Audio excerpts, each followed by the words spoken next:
Assalamualaikum warahmatullahi wabarakatuh. Apa kabar adik-adik di rumah? Insya Allah adik-adik senantiasa dalam keadaan sehat walafiat. Adik-adik, pada video kali ini saya akan membahas bagaimana cara menentukan ukuran pemusatan pada data kelompok.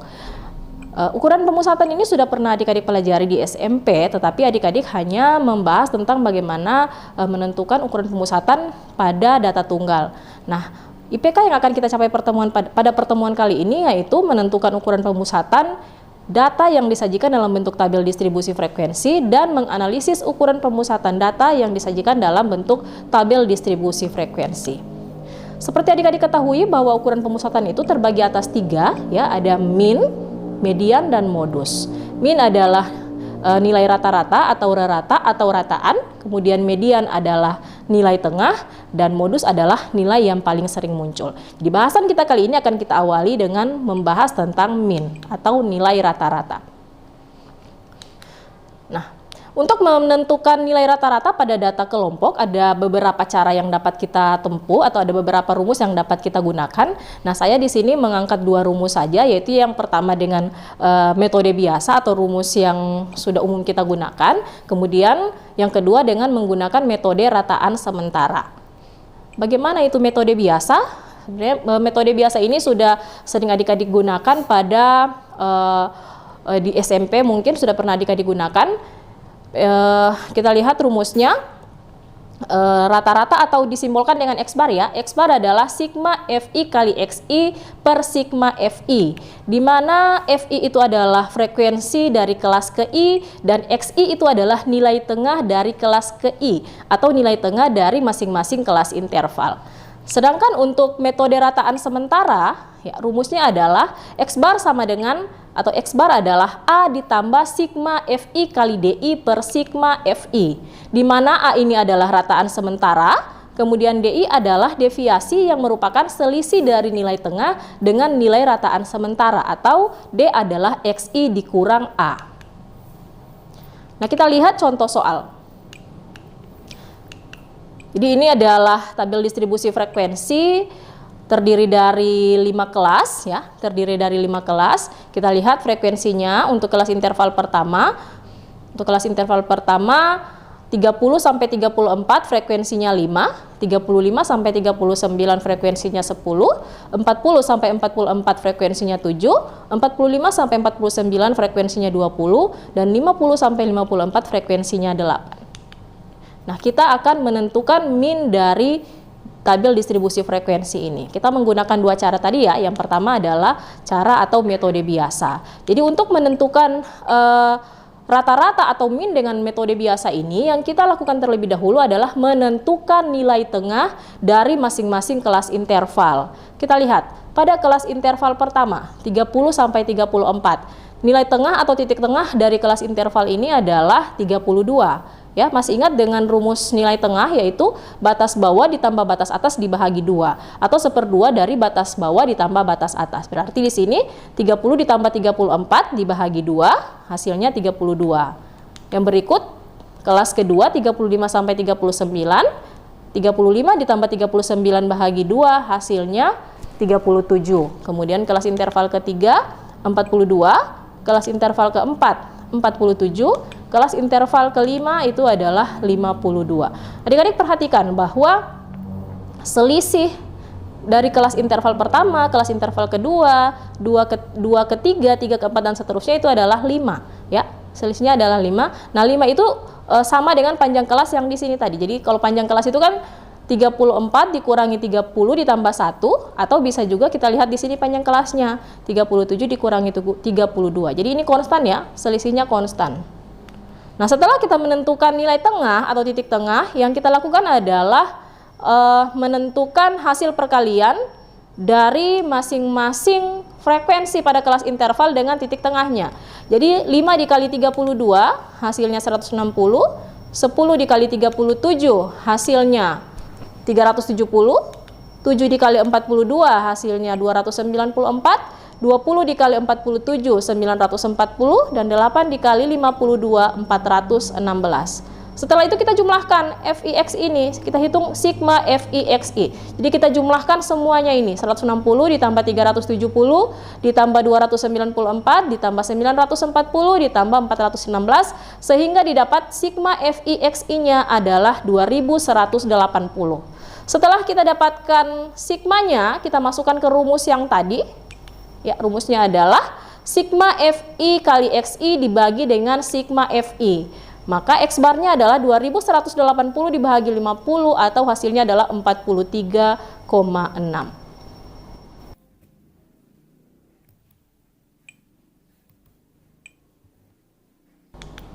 Oke, selanjutnya kita lihat rata-rata dengan menggunakan metode rataan sementara. Nah, sama dengan yang tadi, pada metode biasa yang kita tentukan terlebih dahulu adalah nilai tengah atau titik tengah dari masing-masing kelas interval. Ya, kita lihat titik tengahnya 32, 37, 42, 47, dan 52. Nah, kemudian D ya, D itu tadi simpangan atau selisih antara nilai tengah dengan rataan sementara yang kita pilih. Jadi kita di sini rataan sementara itu sembarangnya kita bisa memilih bilangan berapa saja, angka mana saja yang ada pada titik tengah ini. Jadi pada titik tengah ini, jadi di 32 kita bisa pilih 37, bisa 42, bisa 47, bisa 52. Nah, sekarang di sini saya memilih rataan sementaranya 42 ya. 42 yang saya pilih sebagai rataan sementara. Jadi kita akan kurangkan. Jadi perhatikan di sini ketika kita pilih rataan sementaranya 42, maka pada lajur simpangan untuk kelas interval 40 sampai 44, di sini hasilnya adalah isinya adalah 0 karena kita mengurangkan 42 dikurangi 42. Nilai tengahnya 42 kita kurangkan dengan rataan sementara 42 sehingga di sini hasilnya 0. Nah, untuk kelas interval pertama kita kurangkan 32 dikurangi 42, maka hasilnya minus 10. 37 dikurangi 42 minus 5. Di kelas interval keempat 47 dikurangi 42 hasilnya 5. Kemudian kelas interval kelima 52 dikurangi 42 hasilnya 10. Jadi kita lihat hasilnya ini adalah kelipatan dari panjang kelasnya tadi. Ya, jadi min 10, min 5, 0, 5, 10. Setelah itu kita kalikan frekuensi dengan simpangan yang kita peroleh tadi.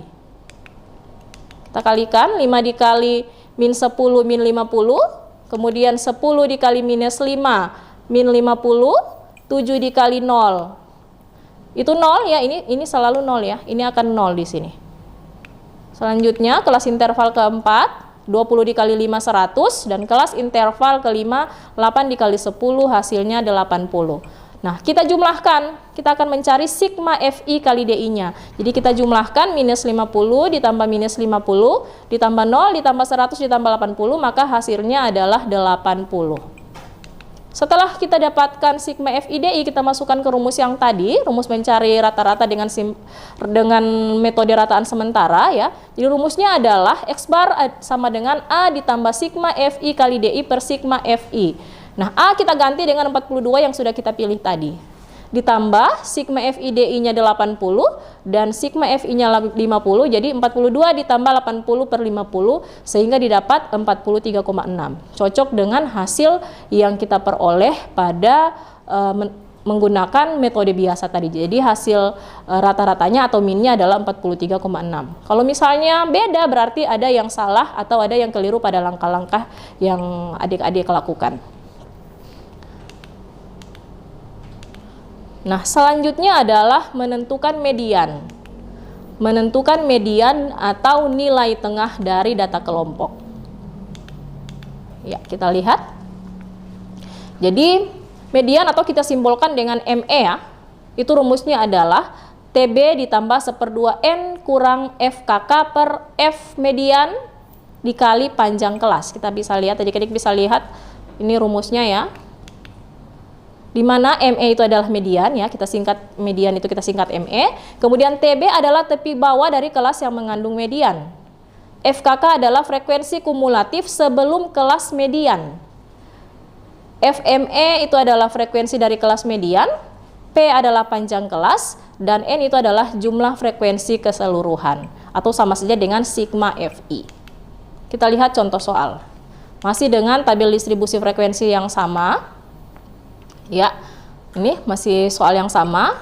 Kita akan menentukan median dari data ini. Nah, untuk menentukan median, yang kita lakukan terlebih dahulu adalah menambahkan kolom frekuensi kumulatif ya. Kita mencari frekuensi kumulatif seperti yang pernah kita lakukan saat kita mencari membuat OGIF ya. Kita butuh frekuensi kumulatif di situ. Jadi adik-adik saya kira sudah tahu bagaimana cara mengisi kolom tabel kolom dari frekuensi kumulatif. Nah, kita lihat ya. Jadi untuk kelas interval pertama 30 sampai 34, frekuensi kumulatifnya 5. Frekuensi kumulatif atau saya singkat di sini FKUM ya. Kemudian untuk kelas interval kedua 5 ditambah 10, 15. Kelas interval ketiga 15 ditambah 7, 22. Kelas interval keempat 22 ditambah 20, 42. Dan kelas interval kelima 42 ditambah 8 itu 50. Iya.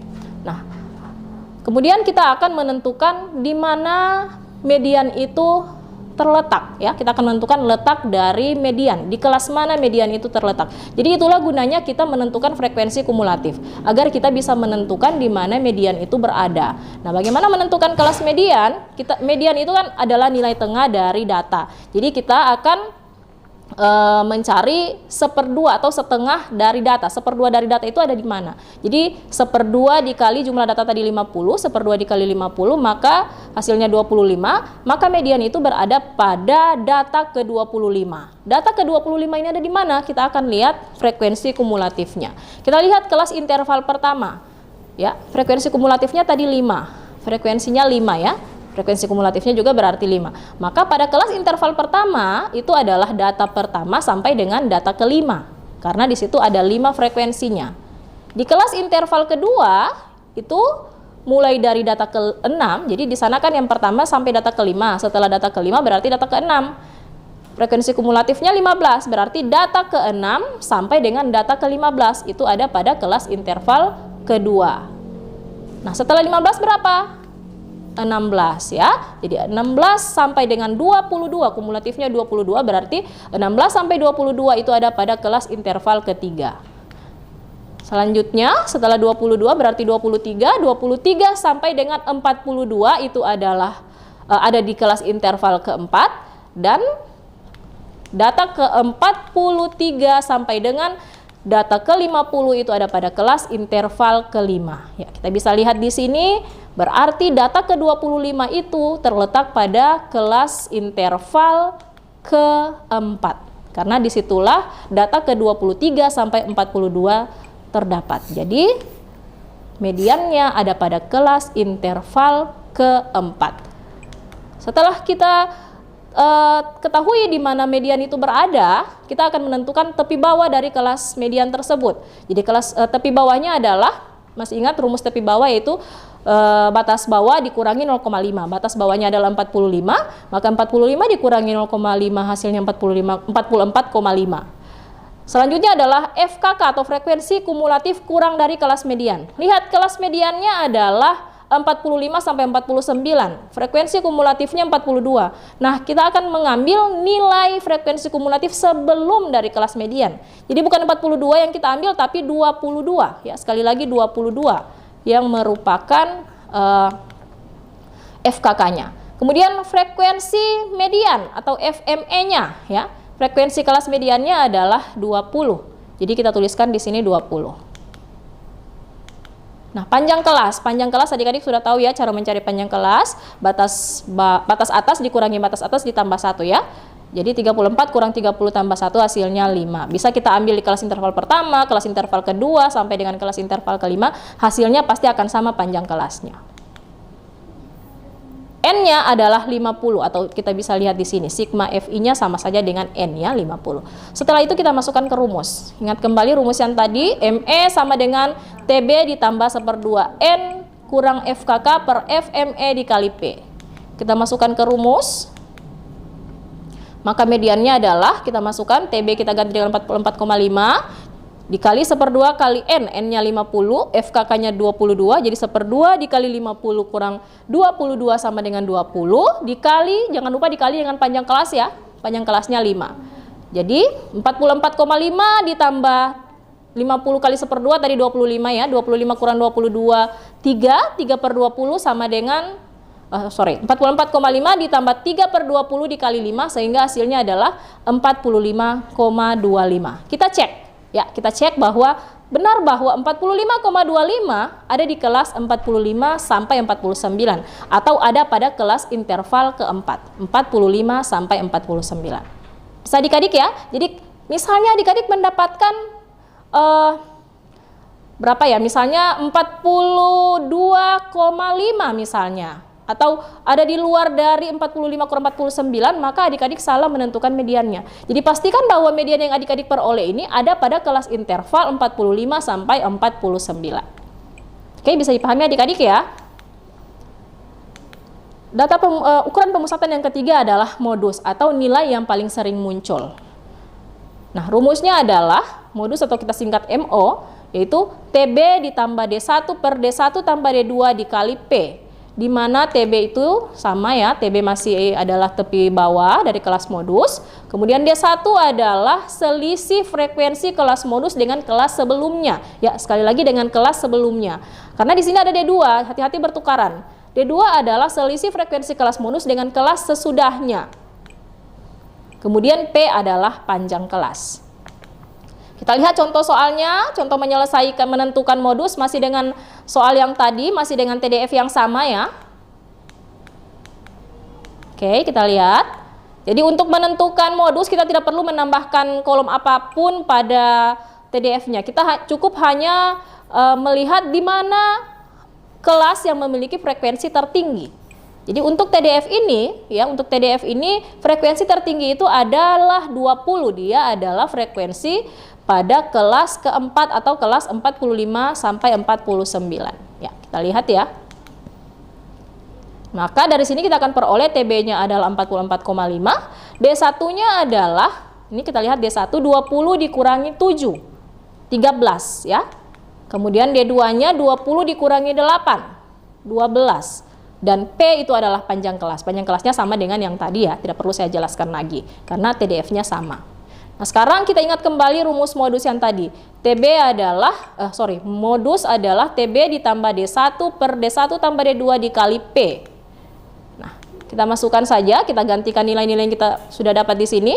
TB kita ganti dengan 44,5, D1 13, D2-nya 12, panjang kelasnya 5. Sehingga hasilnya adalah 44,5 ditambah 13 per 13 tambah 12 tambah 5 atau 44,5 ditambah 13 per 25 dikali 5 hasilnya adalah 44,5 tambah 2,6 hasil akhirnya adalah 47,1. Jadi modusnya adalah 47,1. Periksa bahwa pastikan bahwa 47,1 atau modus yang adik-adik peroleh ini terdapat pada kelas interval 45 sampai 49. Jadi kalau tidak ada di antara rentang 45 sampai 49, periksa kembali pekerjaan adik-adik, artinya adik-adik salah dalam menentukan modusnya. Oke, jadi ini yang dapat saya sampaikan pada pertemuan kali ini. Nah, sebagai tugas, adik-adik bisa cek tugasnya pada Google Classroom. Saya sudah kirimkan LKPD, di situ ada soal yang harus adik-adik kerjakan. Semoga adik-adik dimudahkan untuk mengerjakan soal dengan menyaksikan video ini. Oke, ini dulu yang dapat saya sampaikan. Semoga bermanfaat. Terima kasih. Assalamualaikum warahmatullahi wabarakatuh.